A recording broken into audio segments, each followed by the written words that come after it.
All right, guys, so here we are inside the 2021 Mercedes E350. As you can see in this video, the interior of this car is absolutely gorgeous.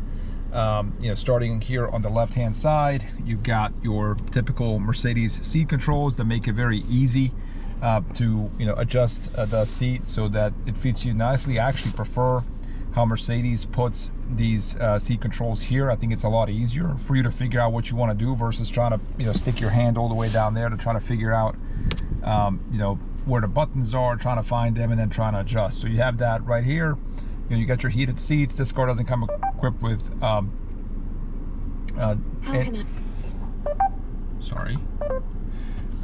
this car doesn't come equipped with ventilated seats. If it did, you could push that button here. The Burmeister sound, and then you've got your windows controls, your door handle, and then the ambient lighting. You can change the color of the ambient lighting, and it kind of goes through the whole cabin, starting all the way here. Nice sort of different textures, soft touch materials here. I like this black wood that they're using here. I think it creates a nice contrast against this white leather. And I think it also, fits the car nicely because it's a black car on the outside. And then, you've got your handle, you've got your, lights down here, and then the vents. I'm a huge fan of kind of this whole screen. You got two big screens. When the LCI model of this car came out, you were able to. This became a touch screen. So two different, digital displays. And you can kind of customize what all of that looks like. Let me see if I can even if you just kind of go like this, all of your controls are on the left hand side, so you can just view different information that's available.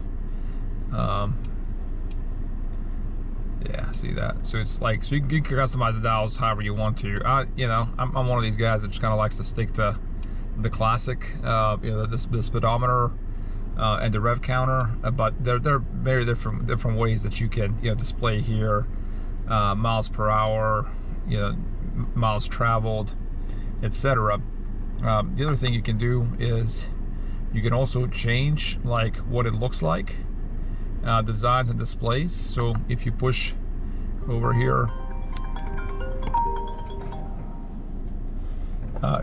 so that's the sport, that's the classic view. And then if you push on sport, it has a different, you kind of see how that view changes. It's a little bit more aggressive. You also have I'm gonna reset the pedometer. Then you can again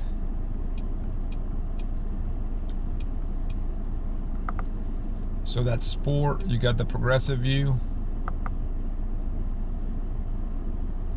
which again changes what that looks like.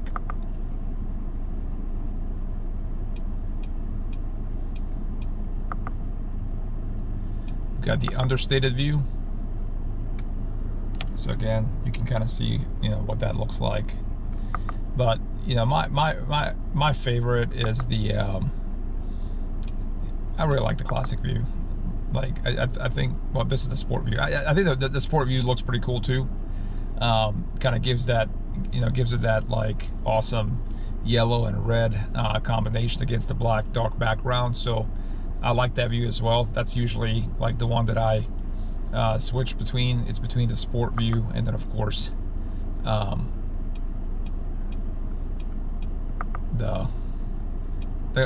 the classic view. Oh, man, sorry. Sometimes I guess that there's a review for you. Like some of these buttons that you're using here on the Mercedes may not be necessarily the easiest ones to handle, but there it is, the classic view, and that's how I like to have it. Over here, again, this is a touch screen, so you're able to track all different sorts of data. Like this is pretty cool, where you can look at like engines, so it tells you what the battery voltage is. It tells you performance, torque, and all this obviously kind of switches around as you're driving the car. The data changes to indicate what's happening there. You got You got comfort seats where you can have seat kinetics, and if you select seat kinetics, it can move the seat around so that you're not like stuck in one particular position. You can also change the seat heating balance. You know, on the ambient lighting piece, there's different colors that you can select. So, you know, if it's multicolor, like if you hit that, then they have different sort of, you know, ocean blue, purple sky, red moon. I think it's hard to see that. Or if you don't want it to be multicolor, you have a color pattern here, and then you can switch it to whatever you want it to be. So pretty cool. There's a lot of stuff you can do to customize, you know, what the screen looks like. It being a touch screen is really nice. But you know, here's the view of the steering wheel. As mentioned, you have all sorts of different seat controls. You got a pretty clear opening through here, so that shows you what that display looks like. If you look at the 4 vents here, I love the way they are kind of centered there. And then you got another vent here, but I love the circular vents that they're using, you know, in this particular car. What's nice, obviously this is a touch screen, but you also have some corresponding buttons here as well, so you can use the touchpad, you know, to move the screen, and it's really responsive to the touch, but you don't necessarily have to you know, be touching the screen every single time and leave a bunch of you know, fingerprints on the screen as well.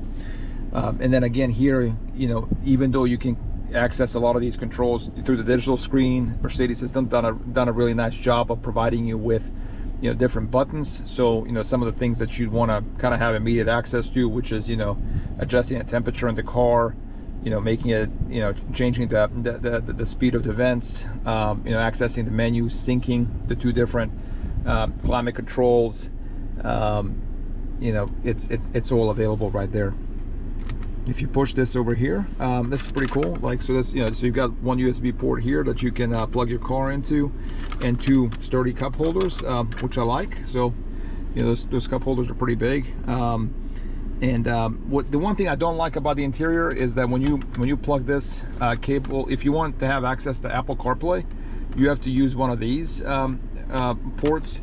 There's also another port within here, but if you hook it up, you know, if you hook up your phone to this port, you're not going to have access to Apple CarPlay. So that's, I don't know, I'm not sure I like that. There's a part of me that would actually prefer to have, you know, especially for a bigger cell phone, to have Apple CarPlay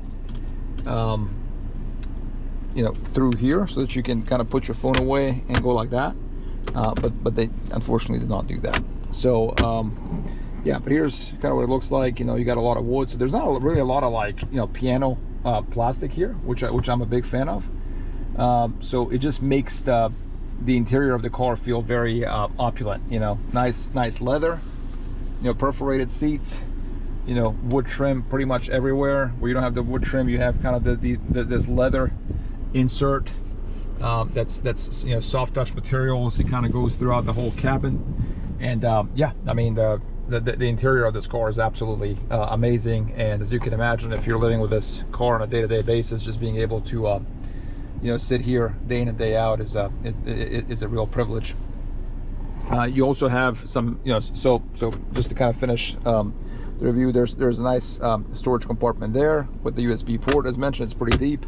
And then you also have, you know, kind of a glove box there as well, with like a second shelf, which I don't know if you can see that or not.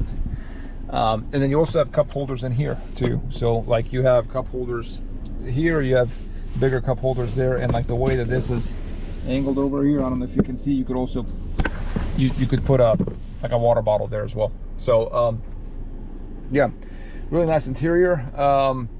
And then, you know, you've got the sunroof right here. I don't have the one of those panoramic sunroofs. You know, of these models, you could also get a sunroof that goes in the back as well, for the rear passengers. But yeah, that's pretty good here. And you know, comfortable seats. Here's what it looks like in the back from the driver's side. Yeah. And then here's the rear view mirror. I like the rear view mirror a lot. Like, it doesn't have those frames, so it kind of has that, like, you know, modern looking mirror as well. And then as mentioned here, you've got your lights. You can put your sunglasses here.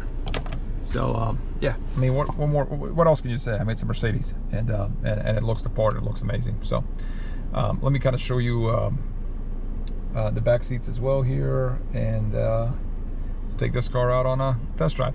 All right, thanks.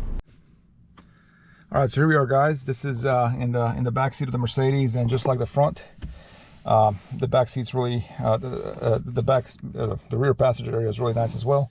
You got the Burmeister sound, the same wood trim, the same, you know, leather, soft touch materials, nice contrast with the white leather.